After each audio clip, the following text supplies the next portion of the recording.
right? I think that's one of the things that we were able to take away. It is going to be diverse. It's going to also include areas where there's a little bit of level of uncertainty. And I think for all of us, one of the things that we have to be able to do, just as we've obviously come out of a pandemic and been able to do, is embrace that level of uncertainty and be willing to pivot and be willing to make changes that are necessary based on what the time and the future may hold for all of us. All right, so we're going to continue to move forward and talk about some more information. Are you guys having a good time so far? Are you comfortable in my living room? Good, I'm glad. Good to hear that. All right, good. Remember, like I said, house rules, just a couple house rules. A, if your feet don't stink, you can feel free to kick off your shoes. I want you guys to be comfortable. If your feet stink, please leave them on for all of us, okay? It's important. Feel free to drink, eat, be comfortable, and have fun while we're here. That is the whole point and enjoyment, all right? So we're gonna continue and keep everything moving. And what we're gonna discuss next in particular is auto retail route. And basically, it's route to ready, and that is building for customers first. That's gonna be brought to us by our platinum sponsor, who is Google. You can actually see they got their logo here behind me. So actually, again, we're going to talk about the route to ready, building for the customer first. And to help us do that, I'd like to welcome Lisette Gold, Stephanie Shum, and Mirren Myrick. There you go. You guys you remember the house rules. There it is. Welcome. Come on up and join us. There's three. I know it's three names. Handsome as always. Oh, thank you. I try. I bought it on Amazon. Want to do that? Yeah, you can sit here. Thanks. Hi. I heard everybody's having a great time. Yeah. Woo. It's nice to see you. We're so excited to be back here today. It's our first time back in Vegas in 2 collective years. We're thrilled to be here. So Moran and I are going to talk about the route to ready and building for customers first. So first I want to introduce myself and then I'll hand it over to you. My name is Lisette Gold and I have the honor of leading the automotive retail team at Google, which is just such a delightful and wonderful job. I get to work with all of you all the time. And I'm really excited to be here, joined with my friend Moran Myrick, who's the SVP of Strategy and Innovation at ASBURY Auto Group. Thank you. I mean, this is amazing to see all you guys three-dimensionally. I think we can all agree collectively, finally back into some normalcy, right? Finally NADA is back. I represent the 4th largest auto retailer in the world, ASBURY Automotive, and we're at about $16 billion worth of revenue now. Have done a couple of very transformational, I see a couple of our folks back there. But yeah, so one of the things that we've done and what we believe in is really augmenting the sales process by bringing it to the next level, right? And then really using some digital tools to move that forward.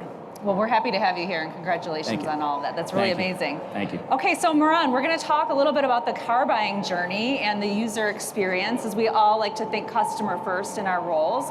It's been an unprecedented 2 years, as we all know. And we have really spent, as Google, the last 2 years looking at insights, listening to customers, listening to yourselves across industries within auto, and looking at the expectations that have changed. And really the theme I think you're going to see today is that acceleration really is everywhere. The last 2 years have accelerated some trends that we have seen across our industry in some time. So I want to just talk about this statistic that's on the screen for a minute. What we found was that 16% of new car buyers purchased their car fully online in 2021. And that's a substantial number for us because when we look at just 3 years ago, that number was only 1% of car buyers purchasing online. So when you think about our industry, we go from 1% to 16% in 3 short years. It's really a phenomenal change. So that's the industry statistic. Yeah. Talk about your statistic. Yeah, so I think we actually polled in there though. So there's about 200 plus vendors inside that hall. 65 are digital retailing vendors. 65.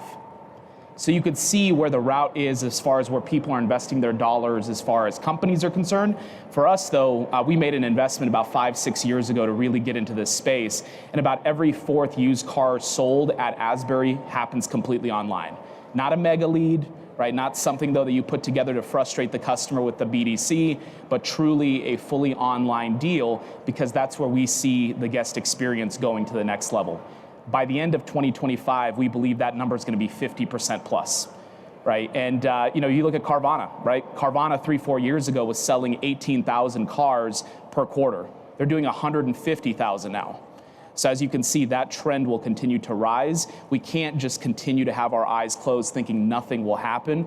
Customers are willing to go out there and buy with an unfranchised dealer. Maybe the car's inspected, maybe it's not. right? And then ultimately you can't certify pre-owned it, you can't buy a new vehicle, but yet they're going in droves, and that to me is really, really interesting. And one of the things you and I talk about really is that we're in an unprecedented time, and we're not going back to the way it used to be. No. And you're seeing that in your business, correct? Yeah, absolutely. And you know, I think everybody out here as well, though, too. I see a lot of familiar faces, whether you're a dealer group or you're a vendor partner. It will only continue to accelerate. It'll continue to accelerate. The technology will get better. Our lending partners want to get in front of more customers. Our vending, so if you think about the gravity of this, though, it's going to continue to really shake it up. And even with you all at Google providing some of these products to enable some of the customers to come in faster and really less frictionless. That's right. We're going to talk about frictionless in a minute. It's my favorite word. So let's talk a little bit about the future of auto retail and what we really see from the Google perspective, and then I would love for you to bring in your ASBURY lens. So loyalty is at the lowest rate that it has been since September 2014. So what that really means is that if you have customers that have been historically loyal to your brand, your OEM, even across segments, that's no longer true. And what we're seeing is the last 2 years have kind of accelerated that, but the truth of the matter is inventory shortage and everything that you're all navigating through right now is a really big contributor to that. And so when we think about the business, we need to earn every customer's loyalty every single time we talk to them, interact with them online or offline. And what we've really found in our research is that every time you're working with a customer, you are competing against the best online experience and purchase experience that they have ever had. So that's within or beyond automotive. Yeah, good point. Yeah. And then the next trend we're going to talk about and really dive into is personalized experiences.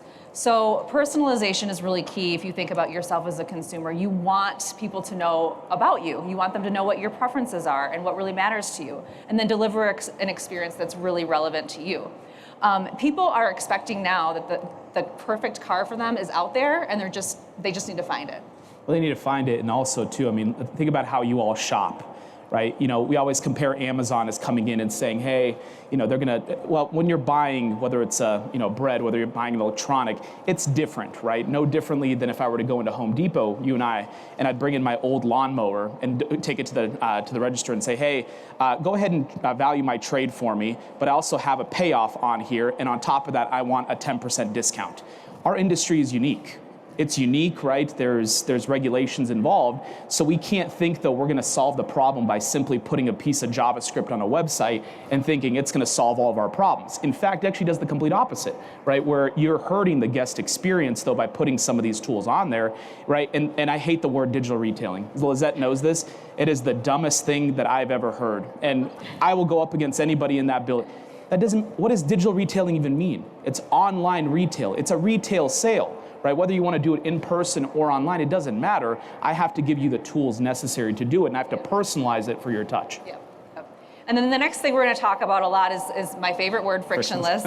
We want a frictionless buying experience. Customers are really expecting it to be easy to buy a vehicle these days. And so really we'll talk about how you can facilitate that through your online experiences, and talk a little bit about what you think about frictionless and how critical it is for you. Yeah, we got lucky at ASBURY, though, and not to sound super cliche, I think he's maybe out here somewhere. So our CEO, when he took the rollover in 2017, he found it to be a critical mission statement to say that the North Star is the guest experience, and then we're really fighting for the survival of retail automotive, right? I think that's kind of a fearful statement that some people make, but it really is the case. You have an incumbent player coming in Carvana that's selling 100 to 150,000 used cars per. You have room. You have electric vehicle companies doing the same thing. What do you think our OEM partners are looking at? They're saying, well, that's an attractive model. Why not go direct to consumer? Why not do this? And if it takes 3 hours to sell a vehicle completely inside the showroom, there's no one in here that would sign up for that. I guarantee you. But if you could do it from your couch, if you can do it in a way, though, where you could sign documents online, really get the aspects that you want of that vehicle transaction, you can do all the things that you need. For us, right, the moment really was, we wanted to make sure that the digital transformation was critical for our survival. I can't stress that piece enough, and that's what we've been working on quite a bit. And the future of auto retail is digital. I'm sorry, if anybody that doesn't believe that, it absolutely is. It's moving there, right? And we got to get past CRM as a process, right? We've got to evolve into a little bit more guest centricity. Great. Okay, so let's talk a bit about these in particular. So one of the things we want to talk about today is the digital transformation. And I know that this is a very ever-present conversation here at NADA these next few days. And it feels daunting. You know, it's a easy buzzword to say, but how do you actually get started? And that's what we want to talk about today. We really believe that it doesn't have to be one mass overhaul that happens at a time, and you're going to illustrate how that doesn't have to be the case. And you can do it in pieces. We always like to say, you know, progress over perfection, and that's really what we want to highlight today. If you left here today picking up one thing that you say, I can go back to my dealership and actually implement this tomorrow, that feels like success to me. So we're going to give you a few tips and tricks based on what's worked for you. Now, we are going to break this down into some digestible, actionable formats. And we call this at Google the route to ready. And this is really focused on several things that you see here, but today we're going to dive into 3 in particular. And those are going to be talent, teams, and culture, data and insights, and new customer experiences. And I think if you focus on those 3 things, you're going to be well on your way for this digital transformation. Okay, so specifically, let's talk about the first trend, which is earned loyalty. So I've already mentioned customer loyalty is an all-time low. And what we find is when we talk about loyalty, again, it's not only make or model, it's actually across segments. So people who used to be loyal luxury buyers or loyal mainstream vehicle buyers, they are moving across segments right now. Truck buyers are moving across segments to SUVs and cars. So loyalty is across the board. And then what we see is that 64% of your shoppers are going to be interested in a different model or brand or move between a new or used vehicle today. If their first choice isn't available, they're still in market for a vehicle and they want to explore their option. So when we talk about, so I actually think, first of all, and I love your perspective on this, this is a really great opportunity. It sounds daunting to say my customers aren't loyal anymore, but I also think this gives us a really amazing opportunity to bring in new customers and build loyalty in the brand.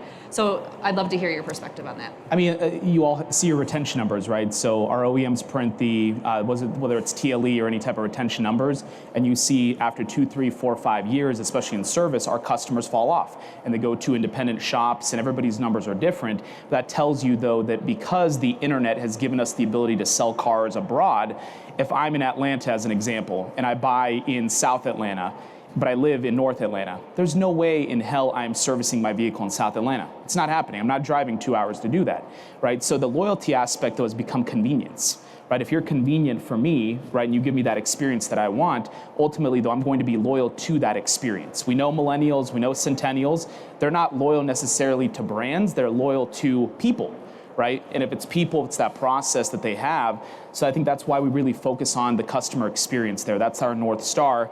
Everybody says it, very few believe it, right? And I think that's gonna be the critical component, because imagine going into your dealership and telling your F&I person, hey, FYI, we're gonna be selling cars online, you're gonna have zero control over F&I, have a great day. Right? You're going to get a very, very incendiary response from this individual, but you don't need to phrase it that way. If you think about it, though, I educate consumers online, give them the ability to see product sets, bundles, the ability to see why I need Gap, why I need this, to explain it to them and not just force a piece of paper across the table. That's where I think the journey can go. Company culture, I mean, Google, talk about obviously culture. Google is known for that. They've written books on it. But you got to prioritize that customer satisfaction. It's not always about the profit, right? Sometimes, though, you're going to need to make sure that you take care of the guest without maybe potentially making a little bit less money and looking at the lifelong value of said consumer, right? So I think that piece is very key. And then technology. I would encourage everybody in here, if you're thinking about going very, very heavy into the online retailing space, don't just go out there and say, hey, I'm going to plug into this random digital vendor. They really have a great sales pitch, and then they're going to solve all my problems, because they won't. Find yourself a partner that's willing to integrate with the way you do business. And you're going to need to adapt to that piece, right? Because whether you're a DMS, what products you sell, if you want a loan marketplace that has multiple lenders, or if you want to tailor it just towards a couple, you have to be willing to be flexible with regards to that, though. But it does not happen overnight. So I do want to stop and talk about this, because when we're talking about technology and digital transformation, that does not mean that people don't matter anymore. Yeah. It's really the intersection of people plus technology to give that customer experience. People will always matter, right? And there's robotic process automation will not take over, right, our space, right? Because you still need a human being, right, to cater towards the needs, personalize, do some customization. And imagine this though, the longtime metric in our industry has always been a salesperson sells 8 cars per month, right? 7.8, 8.2, but it always comes out to 8. Imagine enabling them to come to 16, to 20. Then you reduce turnover though by having them make a really good living, and in turn they become really guest experience individuals, right? Giving that type of experience to a consumer and then fulfilling their order online. Not everybody wants to buy a car online, we get that. That's okay, right? But usher them, don't start them at step 1. If I've done 50% online, don't disrespect me by starting me at step 1. Don't disrespect my intelligence, give me the ability to do it completely online or half. And now you've earned customer loyalty. Yes. Yep. Love it. Okay, so let's talk about specifically ClickLane, because I want you've already talked about like the infrastructure inside ASBURY, but you've married that with your online component to make sure that this is a completely, so if I go into an ASBURY store and I have completed half my process online through ClickLane, now you can pay that off for me in store. So talk about that. Yeah, so we went through a pretty messy transformation, right? Because our industry is very siloed, right? So if you think about where the data lives and where you need to get certain elements, for you to do a full deal online, you're going to need to then have the retail installment contract, you need to have the buyers, you need to have a lot of different elements that work together, and while making sure that you have captive options for them, leasing options for them, make sure you have all your incentives in place. The trade. Think about the trade as an example. There's like 70 trade vendors out there, but we all end up using MMR, right, to end up praising. So why not just go direct to the source, right, and then customize it?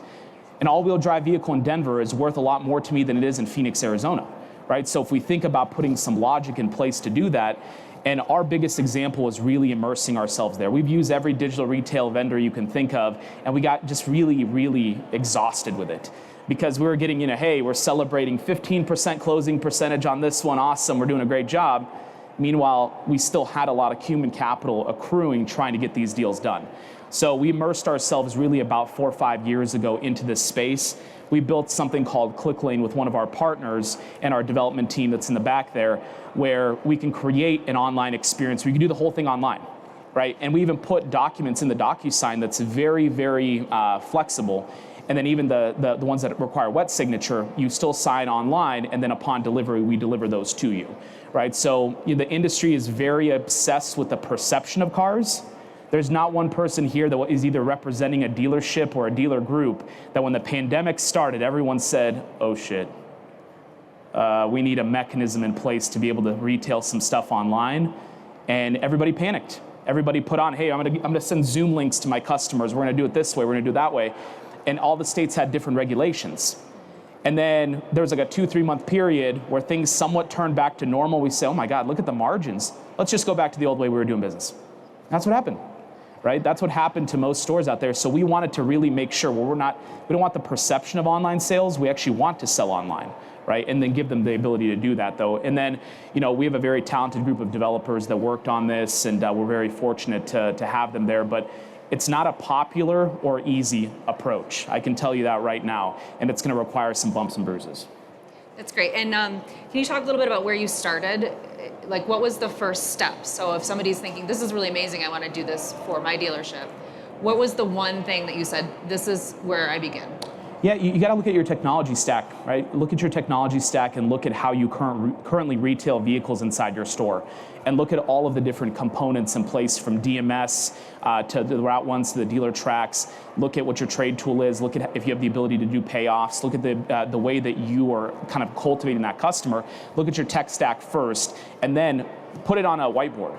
And then put the whole schematic together, though, of how you are going to see the world, and then look at different scenarios in place. It's easy to create a scenario for someone that goes 100% of the way through if you have that capability, right? But what happens if I'm subprime? What happens if I have STIPs? What happens if I have questions about F&I products? Account for all that, right? But put it there, bring in your general managers into this. I can't stress it enough, though. We built this product in place. It wasn't just a corporate initiative.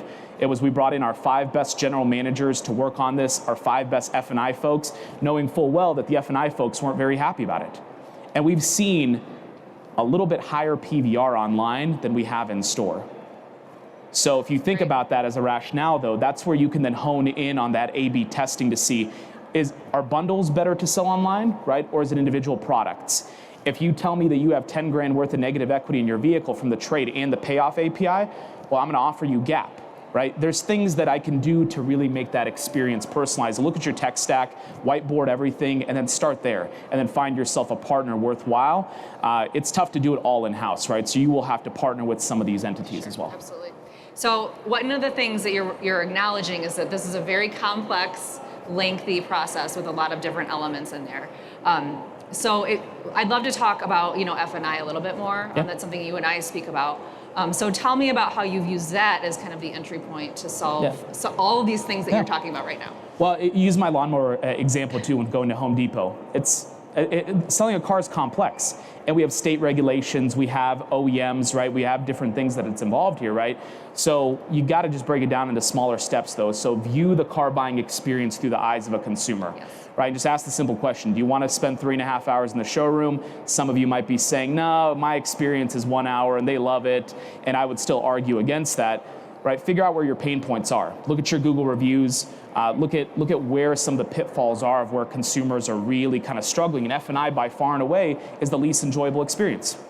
Right. So from whether it's Google studies, whether it's Cox, you name it, though, that's the spot that they don't really want to haggle. It's a lot of pressure environment, and then give them options to say, why would you pick my lending option for me? Give me the option to do it myself. Right. And it could be sometimes the captive might not win. That's okay, right? That's okay though, right? So there's ways for us to augment that though. So I think for us, it helps our dealership teams really then kind of take it to the next level, figure out though how they can get a little bit more immersive in some of these areas. And what we found is it's doubled the sales per month per employee on average inside of our stores. So in turn, it's taken overall turnover down. Right, so that's kind of a key thing we look at every day is the efficiency of employees and what we're doing to help them out. So I want to stop here. You just said that instilling this process, although it may be daunting to start, has increased sales, and each of your sales employees have doubled their output. Yeah, that's amazing. Yeah, it's in the testaments to our GMs, right, and our regional folks and the people that are building the products, though. But ultimately, at the end of the day, those are the people that are in the front lines. And if you want to do 50% transaction online, so if you want to do 50% of the transaction online, I want you to be able to come in store and not start from step one. So you need to have that technology that takes them through that space. So, I think it's been a cool experience. We've seen turnover go down. We've seen a lot of positive feedback from our stores. But once again, you got to work out the kinks. It's not going to be perfect. Congratulations. I mean, these are huge numbers that you're talking about. So let's dive a little bit more into personalization because you've already started to talk about this, and I really think this is a great area to also spend some more time on. I actually completed a shopping journey 3 weeks ago. I remember. Yes, we had a call after that. And my shopping experience is different than somebody else's shopping experience or any of yours, right? I want it to be personalized based on my situation, based on where I live, based on my preferences. So I chose to actually do a hybrid experience. I wanted to go into the dealership to get my trade-in appraised, and I wanted to test drive the vehicle. But I wanted that vehicle delivered to my home when I actually was ready to sign and purchase for it. So my experience was very, very hybrid. I take another colleague that I had, she actually did a custom order, completely purchased it fully online, had never driven the vehicle, and then had it delivered. So those are just two examples that have happened in the last month about personalization. But the good news is though, right, you as a person will determine what the outcome is. It's not us as the dealership group telling you how you're gonna buy a car. You get to decide that, right? That's the important distinction here. We've always built products though to make it easier on ourselves to fulfill, right? It's almost like working backwards from the DMS and saying, how can it be easy for us? Versus it needs to be about the customer. And it's a cliche statement though, but very few people actually believe in it. Yes, exactly. So talk a little bit more about personalization, how you've used it. So when I was going through my journey, for example, and we see this pay out in our search all the time, people want to use the word best. What is the best car for me? What's the best restaurant near me? And the word best is a very subjective experience, right? So I expect you to know something about me to understand what best is going to be and tailor it to my individual experience. So talk about how you have done things like that. Like how do you actually mine through that data, search and otherwise, to understand what what best might mean. Yeah, I mean, it's daunting to put all that together, right? And then you have all these siloed systems in place, and very few of them actually speak to each other.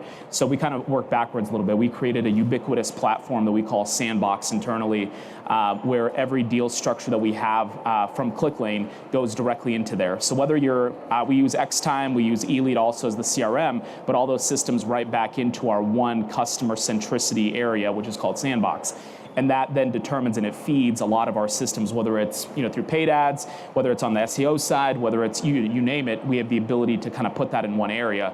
And then I know for a fact though, when you're one of our service customers and you have a service contract and you're coming on the website, delivering you a different experience than when you've never been on my website before. So I think that's a key distinction there. Absolutely. And then the huge piece is we're kind of using the privacy-centric type of approach with first-party data. We've got over 15 million customers in all of our respective systems. I'm not going to pay somebody else for third-party data. I know some sell it. If you do, awesome, great. I'm not buying it, right? At the end of the day, it gives me the ability, though, to tailor my customer approach based off where you're at in your journey, and then be able to take you from sales to ownership in a very seamless approach, right? And I think that's a key piece for anybody looking to do Absolutely. Quickly personalized. I love that. Yeah. And I love that you're leading into your own first-party data. Yes, that's fantastic. Okay, so I want to go back to the human element in all this because we have a lot of conversations on does it have to be one or the other, and where do you integrate both? But you really have integrated things that we call conversational commerce, which is driving the human element through the online experience as a conduit and as a proxy to being in the store. So I'd love for you to talk about that a little bit. Yeah, just because I want to buy the car fully online, and my last 3 have been fully online, one from St. Louis, one from our Park Place Dallas stores. Just because I want that experience doesn't mean that you want that, right? So I think it's about the digital transformation. You got to set it up to be based on conversational commerce. Everybody in here that's ever been in a BDC answered an internet lead. You know the whole process, right? Lead comes in, right? Immediately within 4 minutes or 4 seconds, though, I want to text out, I want a phone, and I want notes in that system. And I want you to rinse and repeat that process for 7 to 10 days, regardless if they respond to you, and send them 700 communications. Everybody in this room has done that, right? And it's exhausting. Just ask your BDC people or if you've done it yourselves. So I think it's about why not try to tailor it towards when the customer's physically on my website. And if they're in this experience and they have questions and they're there for 10, 15 minutes and not knowing where to go, if I grab them in that time, I have a conversion rate of 30 to 40% if I can catch you in real time on my website in my tool versus letting it come to the CRM and then having my people harass the customer for 2 weeks, right? So I think that's a huge, huge deviation from the way we kind of look at it. So conversational commerce for us, though, and it's not aggressive selling. Right? You come into our tool and you're wanting to buy a car online, there's a reason for it. If I peddle you a ton of products, that kind of defeats the purpose of it, though. So I want to be a little softer sell, if you will, just to educate them and take it to the next level. So it's more of a consultative / educational sale and when you're using these online tools? Yeah, 100%. And it's all about training too, right? And we talk about the training aspect as well. We use random companies like Chick-fil-A and Apple. Great, right? But they're different industries, right? We have to train our folks, though, to be very, very guest-centric in our industry, to be knowledgeable about something. I don't want somebody that doesn't know that BMW you're buying, right? I need the BMW genius to be able to usher you through an online process as well and not pressure you to do that. And what we found is the conversion rate's a hell of a lot higher. Oh, that's great. I love that. The softer sale kind of wins out, yes. Okay, so let's talk about frictionless a little bit. So we dove into keeping customer loyalty, we dove into personalization, and now we're going to talk about frictionless and what that really means. What I want to say is that 46% of car buyers actually say that they would consider purchasing their next vehicle online with home or office even delivery. Yeah. So we touched earlier and we said 16% of sales are happening online now, but 46% of people are actually saying they would do it and they want it brought to the home. So I would really love for you to talk about that a little bit here and how you're making this experience really seamless. You've already started to dive into some of this, but no matter how they're shopping with your stores, how does this seamless work? So to us, though, we think the retail model needs to be flexible and seamless, right? But you got to have the technology in place to be able to deliver that experience. People do not like coming to dealerships, right? I've made my industry and my career and all my money from the automotive space and dealerships. And I can tell you that you can pull many, many folks, though. They don't like some aspects of the experience, right? So we got to fix that. That's the first piece, though, right? So it's got to appeal whether you're 18 years old or you're 81 years old. It has to appeal to everybody. And one of our first sales ended up happening, online fully. It was at a Kia store. A woman lived in South Georgia. Went online, right? Typed in, new Kia Stinger. Ended up going on there, and our Brandon, Florida store, which is in the Tampa metro, for those of you that don't know, she bought the car completely online. We delivered it to her. We took her trade directly back. I called her because she was our first customer, right? We did this whole, kind of PR deal around her. And I said, why? Why would you choose to buy a car you've never seen from a dealership you've never done business with? And she said, for one reason and one reason only, to avoid the damn dealership. I said, okay, well, you know that there's others involved. And she says, whether it's Carvana or some of these others, I want to buy from somebody that I know that the car has been inspected, right? And it was also a certified pre-owned vehicle too, which of course some of these other players cannot OEM certify these vehicles. So that's our play, right? That's our ability to give them that experience in the CPO space and that convenience aspect, not to mention service, right? Service is an important facet of that, though. We got to put all the pieces together and make sure wherever they're shopping from, doesn't matter, with a mobile device, desktop, that it looks really, really good. And ultimately enabling the salesperson, right? That salesperson you were working with, let's enable them, though, to do more, right? They're not just the same person where, they take one up and they go outside, smoke a cigarette, and then they come back in, do the same thing. And then we develop these internet center, or BDCs, where we treat them completely different. We have an internet manager, but then all of a sudden the desk managers have no idea what's going on in internet. And I say, well, go play around with that over there, even though 50% of the business is coming in from that department. Makes no sense to me. Open it up, right? Integrate your teams appropriately, because that's the lifeblood of the business, not just having that traditional approach where I'm going to the desk manager saying, hey, can you look at this? Can you do that, though? So I think that's the piece that we really kind of look at as the future of making it more seamless. That's great. So really, as we start to transition and talk about some product base, what I'm hearing you say at the core is that you matched your in-store experience with your online experience and really have the ability to flex across all of your stores, no matter how I want to buy a car. Yeah, and listen, we've made every mistake possible. I can absolutely tell everybody that, though. But that's good, though, right? Make those mistakes, scrape your knees on that, learn from it, though, and then use your store operators as your direct feedback. And understand full well, though, that the salesperson that's there, right, might not necessarily like the technology you're integrating, nor will the F&I manager. So you got to have a transformative general manager you can work with to say, if we know the industry is going this way, right, let's not rattle the cage too much, though, to the point where you're going to have every employee walk out of your dealership. And I would probably venture a guess and say, with our margins right now, probably very few will. So I think this is the perfect time to do it. Why not? I love that. Okay, so we're going to transition a little bit, because while you have been integrating all of this at ClickLane over the last 2 years, and we talk about acceleration, we've also spent the last few years really focusing on new customer experiences at Google as well, for car shoppers in particular. So really what we want to do is we're making it easier for dealers to promote their inventory and to connect with new customers online. So I want to bring up my colleague, Stephanie Shum. She is Google's Director of Product Marketing, and she really oversees our retail and vertical ads. So Stephanie, welcome to the stage. Thank you for joining us. It's good I'm going to hand this over to you, Awesome. and you can take it away, you and Moran. Sounds great. And we coordinated our outfits We did. today. Yeah, we sure did. Yeah. I'm the product manager, so I wear jeans, and she's the salesperson, so she wears the formal hands. That's how this works, right? Thanks for having me here. I'm super excited to talk to you all today. This is, the first time in over 2 years, I think you were mentioning this as well, where I've done a product announcement live. So I'm so excited to be in person with you guys to talk about this. My team runs and determines how to make greater and better shopping experiences across Google. And so I'm super excited today to announce a new format. Excuse me. Oh, oops. Excuse me, sorry. A new format that's going to help you drive sales. And so actually on my flight here to Vegas, I was really thinking about reflecting on kind of like my first car. And I remember it very, very vividly. It was a white Volvo 240 DL. It was a tank. I never took care of it. It never broke down on me. I loved it. But I also distinctly remember the journey and the process that we went through to actually get that car, right? So my whole family loaded into my parents' car, and we drove from dealership to dealership to dealership over the course of a weekend, all day. And I remember my brother was so bored, my little brother, he fell asleep in the back seat of the car. And I think about what it's like to buy a car now, and it's so different. The landscape has really changed, right?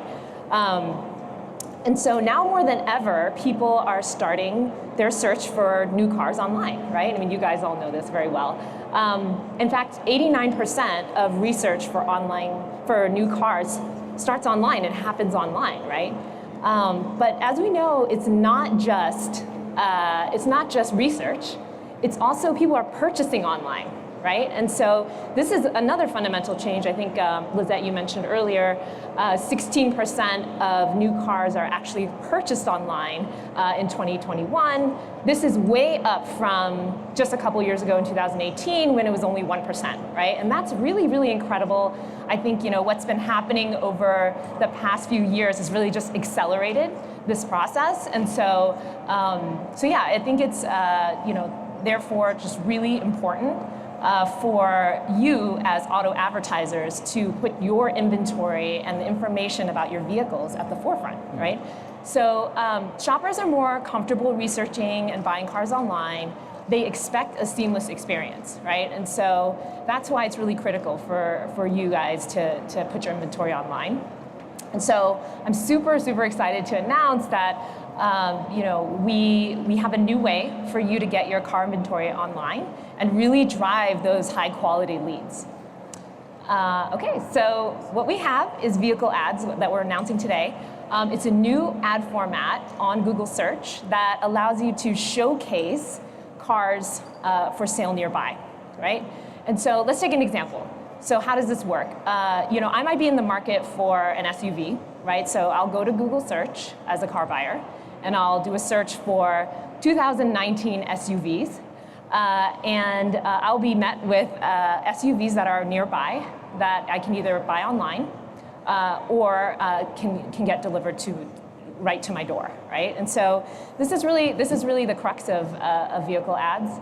And for you as a auto advertiser, it's beneficial because car shoppers can go and they can see the key inventory details. So like location, make, model, price, even mileage, and then we also have a picture, as you can see in this slide here, we have a picture of the vehicle. So as a car shopper, I actually know what the vehicle looks like. And so this is available to you now for you to promote your new and used cars in the US. But we are actually hoping to expand this beyond the US to new countries, so that should be coming soon as well. Very exciting. Yeah. I am very excited. I'm excited. Yeah. We've been working, we have some people in the audience actually who have been working on this for a long time. And so we're really, really excited to do this. And Miran will share later like his experience. Big fan. Actually piloting vehicle ads. So yeah, again, how does this work? I see the cars in Google Search. Once I tap on the ad, it will take me directly to your vehicle description page on your website. And from there, I can either contact the dealer, I can fill out a lead form, or I can get the address and go physically to the dealership, like I did long ago when I got my first car. That Volvo. Yeah, that's right, that Volvo. I really didn't take care of it. It did a really, really good job for me. So. Yeah, they are tanks, you are They right. really are tanks, very safe. My parents were like, safe, we want the safe Volvo. Okay, so for you as a auto advertiser, you'll be able to measure leads and also store visits in your Google Ads account. And then you can assign values to these actions. And then Google Automation, which powers your campaign, will actually optimize your ads to reach your business objectives. So it's pretty powerful. And I think our goal really is to provide vehicle ads to help all auto advertisers, and what we're seeing is actually already that vehicle ads are working for a collection of aggregators, dealership groups, and agencies. And so what we're seeing is advertisers who actually complement their existing search ads on Google with these vehicle ads, they're seeing an over 25% increase on average of conversions. Which, and again, that's really amazing. Moran will share more. But we're seeing this across the board. The product team is like super excited about this. I know your team is really excited about this. And so we're seeing a lot of success already. Okay, so hopefully you're all wondering, how in the world do I get these magical vehicle ads? So the first step is to go to Google Merchant Center and upload your vehicle inventory data feed. And that feed will include your inventory details like model, price, condition, etc. And we will take those details from your feed, match it to car shoppers' queries, and then match those to your ads, right? And so therefore, as a car shopper, I will see very, very relevant vehicles on search, right? In addition to that, you can track stats at an inventory level. So for example, if you want to keep track of the number of clicks that a specific vehicle is getting, you can actually track that in a certain time frame right in Google Merchant Center. So if I am out here in the audience, what I heard you say is that I can now upload my on-the-lot inventory directly to Google, new and used vehicles, and then track all my metrics at the VIN level. That's right. That's amazing. That's right. And we'll optimize it within Google Ads based on your business objectives. Great. So yeah, awesome. Okay, cool. So okay, I've been teasing this, and now we're actually going to hear from Moran. So yeah, ASBURY Automotive has been piloting vehicle ads with us, and giving us feedback, and we would love to hear from you, Moran. Straight from you. How has vehicle ads been helping you address some of the challenges that you have, and how is ASBURY Automotive been able to reach their goals using the vehicle ads? So for those of you that have parts e-commerce websites, I'll go in the past for a second, a little story time. So during my days at Larry H. Miller, we had e-commerce websites set up regionally, and then we had them based off of some of the bigger stores that had wholesale and then retail part sales. So what we started to do is we started to upload a lot of those FTP parts items directly from CDK, directly to Google Merchant Center, and then in turn we found out it's a really easy way to get an e-commerce parts website, make a little bit of money right on shipping, maybe some of the other items that are there, and then in turn really proliferate some of that obsolescent part area or just retail parts in general. So we did that for the longest time. That was product listing ads. Big fan of those, right? So as we built our online platform, we kind of honed the edges on it. Really, it was about the end of 2020. I bother the Google folks all the time. They know this though, because I want to pilot anything that they have. Good idea, bad idea, I don't care. Let's pilot it. And they're all good ideas. Yeah, there you go. Yeah. Sure. Mm-hmm. Yeah. So we came across and we said, well, they have this kind of new idea about it's product listing ads, but it's for cars. I said, okay, sign me up. Because everybody in this room knows, though, that if you have a static paid search ad versus seeing the physical dynamic inventory that I then take directly to my VDP, and imagine all the junk we put on our websites in between the customer and the car that they want to see, that takes out a lot of the friction. So I bothered Lizette and the team and a lot of the folks there to finally get on there. Michael also in the back as well. Shout out to Google Germany. And we did a lot of different things there to do that. So we started piloting a few stores. Then we started to pilot all of those stores. We've basically been piloting it for about 15 months. Better performance than normal paid search ads. You can compare it to some of the other mediums that you do out there, whether it's a third party or whether it's another player in the space, which I won't name. And but for us though, right, it gives the car directly there. You can do make model search terms. There's a lot of things that we're giving some feedback on, but it's a really, really great way for a very low cost to get huge conversion, right? For us though, it's been almost 3x the conversion of a normal paid search ad that we've seen. So for us though, as we launched our e-commerce platform, you search, right? Your journey starts online. I give you the VDP, you click on it, and then you can buy the vehicle online. To us, it was absolute heaven. So we kind of looked at it that way though to do that. Ton of clutter, right? We all love our websites. Everybody's great, right? They're all amazing. They can do no wrong. In my opinion, all dealer websites suck. So ours included. So that's the piece, right, that we really need to formulate some different things on, and this gives us that ability. So good customer experience gives you the ability to kind of move forward. And then we saw about a 35% increase in conversions. And then the way that we look at conversions is it's directly to a sale, or if we buy the car directly from the consumer, which we saw a 12% increase in that. Awesome.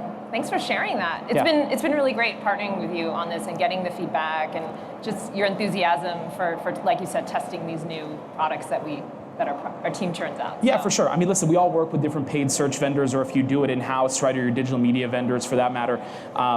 Explore this, right? Explore it though too. You don't have to do crazy campaigns. What you'll find is if you're in a competitive major metro, you'll see a really advantageous cost per click.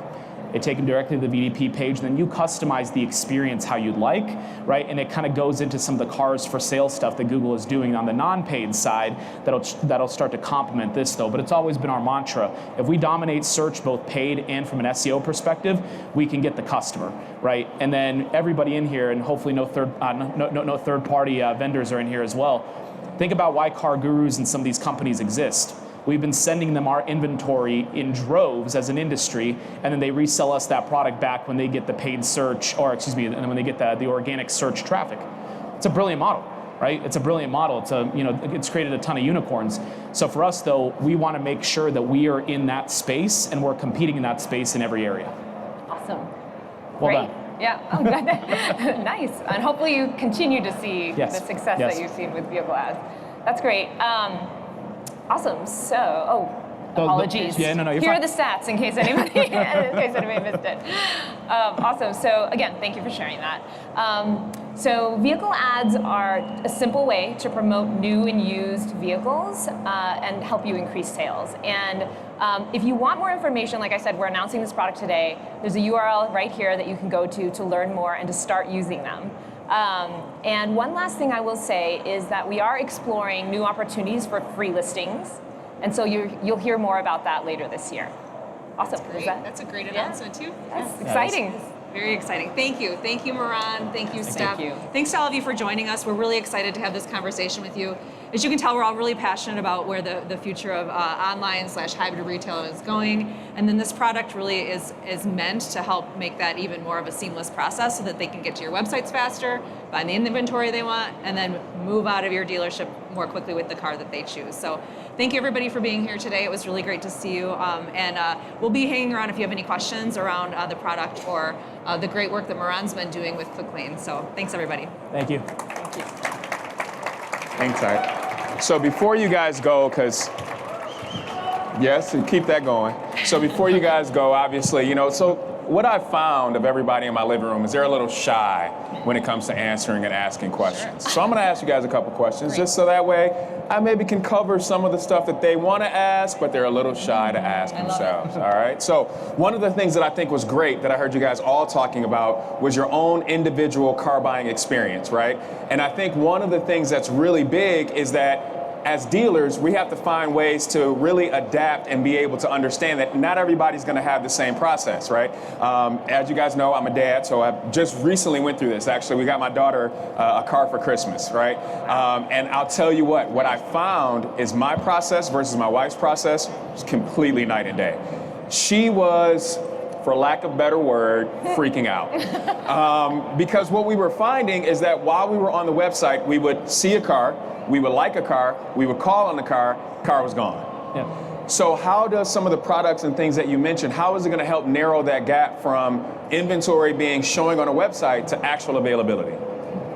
So I'll let you talk to that maybe with the inventory feeds. Yeah. So like I mentioned earlier, as a dealership or aggregator or agency, you can upload your feed real time, right? And so what you'll see is, and what you'll also see for your wife is that there'll be options, all the options nearby or to ship. So it really provides the most accurate and accurate information about the cars nearby and along with all the details, right? So one of the things that we experienced when we were buying my first car is we had no idea, like the condition of the car, mileage, et cetera. We really had to go either call or go dealership to dealership. And so with a product like Vehicle Ads, you can see all of that right in front of you, and you can go and decide on your selection right there.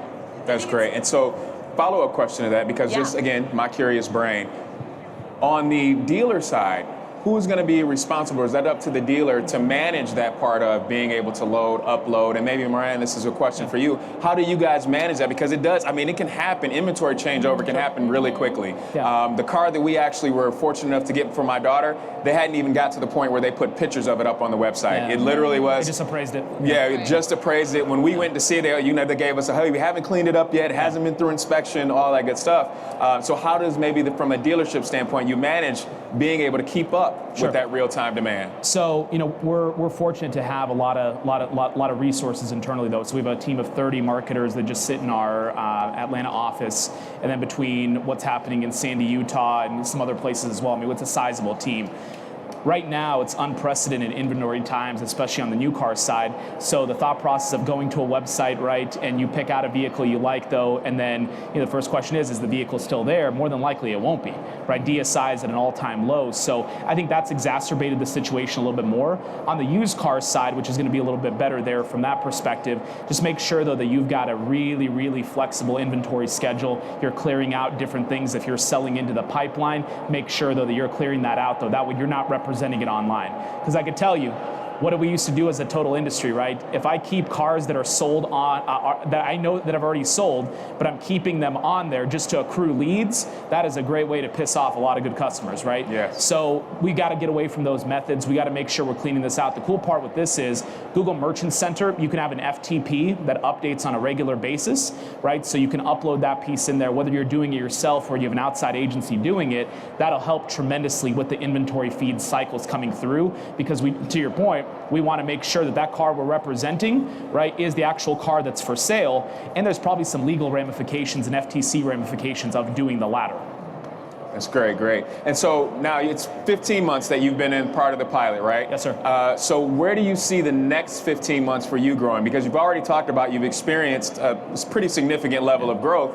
Do you anticipate that that's going to continue, or this is just the beginning? Because 15 months in is not a long time, but still very successful so far. Yeah, so I see us expanding our relationship with Google, though, to really take some of these ad units and really expand them to be a little bit more detailed, right, to where the consumer's at in the journey. As far as on the online car buying side, we're really integrating a lot more with our captive partners. Captive lending technology is not all created the same. Right, so Ally might be a leader in this space as far as just overall lending institutions, but maybe one of our OEM partners is not.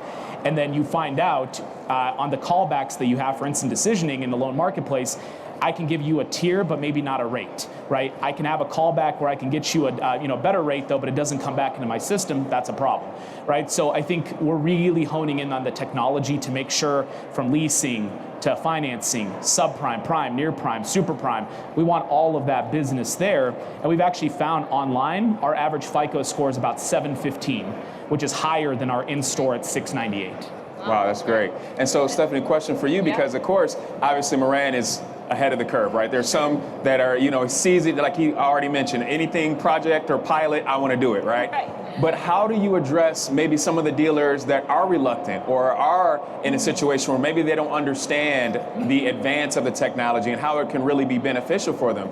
Do you have certain things in place that can maybe make them more comfortable to initially take that step that may be a level of uncertainty for them? Yeah, I would say, having, Moran and ASBURY Automotive as examples of folks who have piloted with us and seen really great performance, that's a good start for us, right? Like that helps us kind of, spread the word of vehicle ads. But I think the other thing that I was going to add as Moran was speaking is, as a product and engineering team, we're always looking at user research, testing a bunch of ideas and different versions of vehicle ads that will actually make it perform even better and meet the consumer needs too, right? So as we all know, car shopping is slightly different from buying shoes, right? Slightly.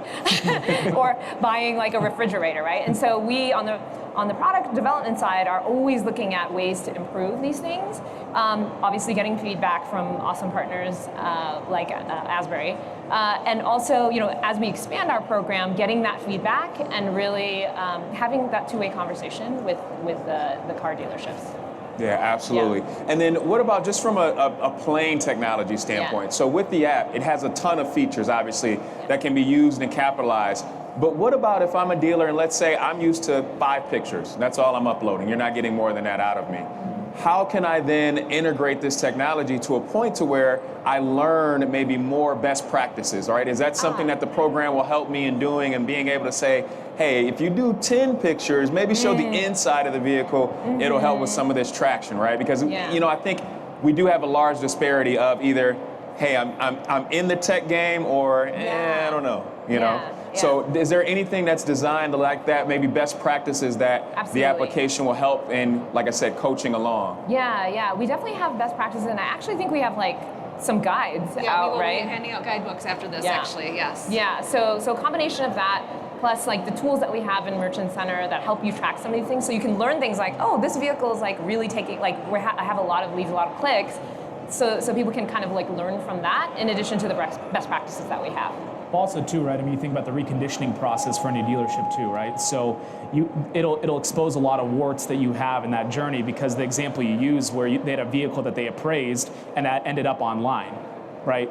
That vehicle shouldn't end up online without true photos, right? And we take appraisal photos, it's dirty, or there's a lot of things wrong with the vehicle, you have cigarettes in the back, right? The car is the star, right? And that's not just a cliche thing to say, you truly want that. So detail the vehicle, some even detail the vehicle prior to going through the reconditioning process, where then you take the photos, it goes through recon 3 to 4 days, and then it comes back on board. There's many ways to do it, but the car has to be the star, right? And there's many different guides, though, whether it's from Google or just across our industry, though, where they can tell you what angles to take the vehicle at, though, but the car has to be the star. That's great, that's great. All right, guys, see, I helped you out. See, everybody in my living room that you didn't want to ask the questions, I got in here, I asked the tough questions for you. Once again, let's thank each and every one of you guys. Thank you for coming up and spending time with us. Thank you for having us, everybody. And so, whether you're at a point where you're absolutely comfortable with all of this technology, or maybe you've been double dutching your way in, obviously there's some great solutions for you. I think your handouts that you mentioned, they're on the outskirts, right? I think we put them in the magazine rack. So make sure if you have more questions or want more information, it looks like there's a lot gone out of that one already. That one's really popular. I don't know why. That's so weird. We have extras. Everybody went to that side. It's so weird. But definitely there's some left over here. I'm sure if you have more questions, they'll be around as well. But again, guys, if you have more questions about it, ask. That's what we're here for, is to glean all the information that we can, all right? Thank you guys once again. It's my pleasure. You're welcome. All right, so we are going to continue. That was great. And again, I want to thank Google. They're one of our platinum sponsors. Great information and really just talking about building with the customer first in mind. Now, speaking of customers and building, we're going to talk about the future of TV and auto advertising. And for that, I'd like to welcome up Brad Satir. He is the EVP and